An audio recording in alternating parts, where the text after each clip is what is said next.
गुरु के बिना हमारा कल्याण नहीं हो सकता। वेद शास्त्र गुरुवाणी कहती है साहब,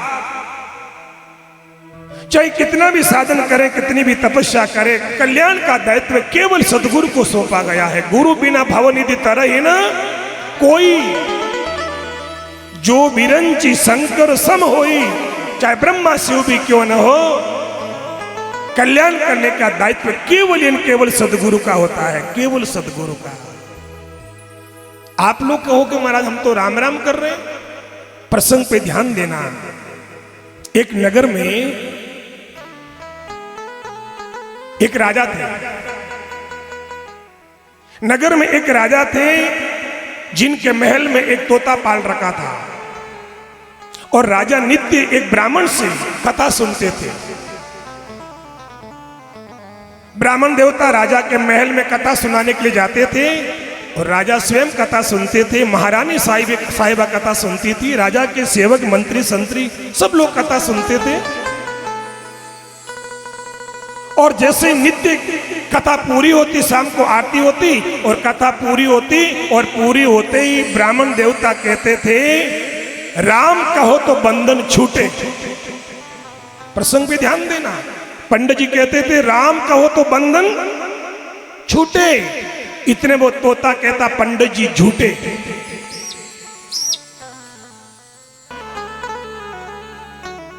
पंडित जी कथा कहने के बाद, पूरी करने के बाद कहते राम कहे तो बंधन छूटे, लेकिन तोता कहता पंडित जी झूठे झूठे। साहब पंडित जी हैरान हो गए, परेशान हो गए।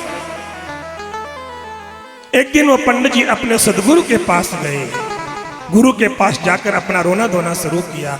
बोले महाराज आपकी कृपा से मैं कथा कहने लग गया हूं, और मेरी कथा राजा स्वयं सुनता है, रानी साहिबा सुनती है। साहब नगर के बड़े बड़े प्रमुख सेठ व्यक्ति कथा सुनने के लिए राजमहल में आते हैं, परंतु महाराज समस्या ये है, मैं कथा कहने के बाद कहता हूं राम कहे तो बंधन छूटे, लेकिन उसी राजमहल में एक तोता पला हुआ है पिंजरे में, वो कहता है पंडित जी झूठे झूठे। महाराज इस समस्या का कोई समाधान है? गुरुजी ने कहा भैया ये तो तोते के पास चल के पूछेंगे क्या बात है कि पंडित जी झूठे क्यों हैं। और साहब दूसरे दिन पंडित जी के साथ महात्मा जी आए। महात्मा जी ने तोते से पूछा भैया क्या बात है, पंडित जी कथा कर रहे हैं, तुम कहता है पंडित जी झूठे। बोले महाराज पहले पंडित जी को पूछो पंडित जी क्या कहते हैं। पंडित जी कहने लगे महाराज मैं ये कहता हूं राम कहे तो बंधन छूटे, जो राम राम करेगा उनका बंधन छूटेगा।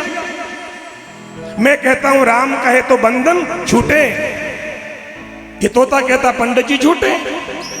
तब तोता कहता है महाराज क्षमा करना, ये तो आपके शिष्य हैं इसलिए आप इनकी पक्ष करोगे, पंडित जी आपके शिष्य हैं, परंतु मैं मेरे अनुभव की बात कह रहा हूं। हो सकता पंडित जी तो अपनी कथा पढ़कर सुना रहे हैं और मैं मेरे जीवन का निजी अनुभव कह रहा हूं। महात्मा जी ने पूछा भैया तेरा निजी अनुभव क्या है, ध्यान से सुनना।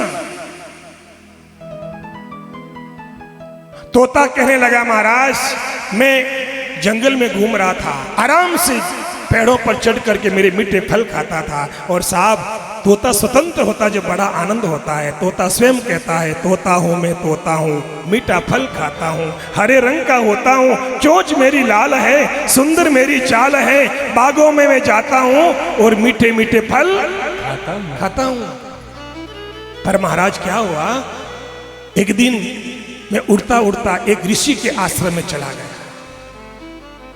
महाराज वहां पर गुरुकुल था, वहां पर ऋषि अपने शिष्यों को पढ़ा रहे थे, राम राम सुना रहे थे, राम राम सिखा रहे थे। हो सकता महाराज उन शिष्यों ने तो सीखा या नहीं सीखा, लेकिन मैं राम राम बोलना सीख गया। अब महाराज मैं उस ऋषि के आश्रम में पेड़ पर रहता था, राम राम बोलता था। एक दिन एक सेठ जी ऋषि के आश्रम में आए, और जैसे मुझे राम राम बोलते देखा, सेठ जी की नजर पड़ी मेरे पर। सेठ जी किसी शिकारी के पास गए, बहली के पास गए, और जाकर कहने लगा अमुक अमुक तोता राम राम बोलता है, इसको जाल में फंसा लो। महाराज और वो बहलिया आया, मुझे जाल में फंसा कर बंद कर दिया महाराज, पिंजरे में कैद कर दिया। अब मेरा अनुभव कह रहा हूं, यदि मैं राम राम नहीं बोलता तो स्वतंत्र घूमता था। मैं राम राम बोलना शुरू किया, इसलिए पिंजरे में क्या हुआ, बंद। फिर महाराज सुनो, बोल भाई। सेठ जी धनाढ्य व्यक्ति थे। एक दिन सेठ जी ने राजा को भोजन का निमंत्रण दिया। राजा साहब अपनी रानी साहिबा के साथ भोजन करने के लिए आए। मैं सेठ जी के कमरे में पिंजरे में था, राम राम बोल रहा था। रानी साहिबा की नजर पड़ी मेरे पर और रानी साहिबा ने सेठ साहब से कहा, सेठ साहब तोता बहुत अच्छा है, राम राम बोलता है, ये तोता आप मुझे दे दो। सेठ जी का राजा से प्रेम था, इसलिए इनकार नहीं कर पाए। सेठ जी ने मुझे राजा को दे दिया महाराज। अच्छा फिर सुनो महाराज, जैसे ही मैं राज दरबार में पहुंचा, मेरे लिए सोने का पिंजरा बना दिया। लोहे का पिंजरा फेंक दिया, मेरे लिए सोने का पिंजरा बना दिया। सोने की कटोरी बनाई महाराज, मुझे सोने की कटोरी में दूध पिलाते हैं। अनार, केला, चिक्कू, संतरा, मौसमी,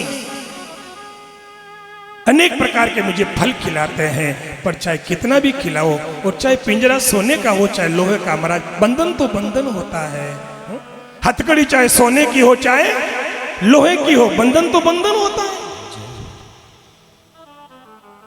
अब महाराज आपके पंडित जी कहते हैं राम कहो तो बंधन छूटे, और मेरा अनुभव कह रहा है यदि मैं राम राम नहीं बोलता तो स्वतंत्र घूमता था, राम राम करने लगा इसलिए बंधन में आ गया।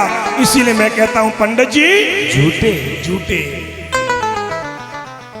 संतों ने कहा भाई तू सही है, पंडित जी गलत है,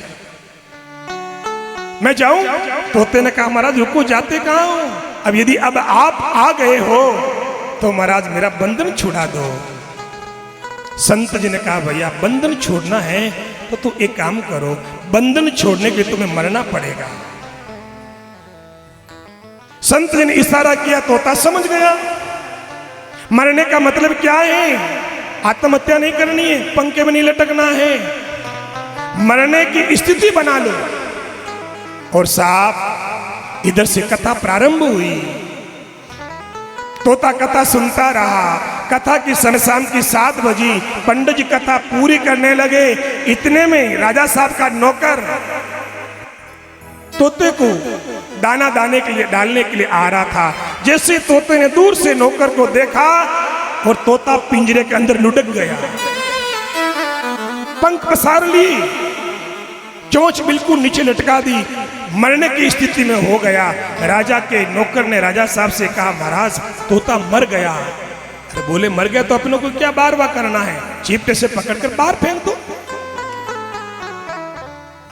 और साहब जैसे ही राजा के नौकर ने चीपटे में पकड़ के पिंजरा खोलकर तोते को बाहर फेंका और तोता आकाश में उड़ने लगा। इधर पंडित जी का कहना हुआ राम कहे तो बंधन छूटे। तब तोता ने कहा महाराज राम कहने से बंधन नहीं छूटता है, कोई सदगुरु मिलता है, कोई संत मिल जाता है तो जीवन के बंधन को छोड़ सकता है। जय हो जय हो जय हो। मेरे कहने का मतलब इतना ही है साहब, हो सकता है राम राम आप लोग सब करते होंगे, साधना करते होंगे, तपस्या करते होंगे, भजन करते होंगे, लेकिन जब तक कोई सदगुरु नहीं मिलेगा तब तक हमारा बंधन नहीं छूट सकता है। शास्त्र कहता है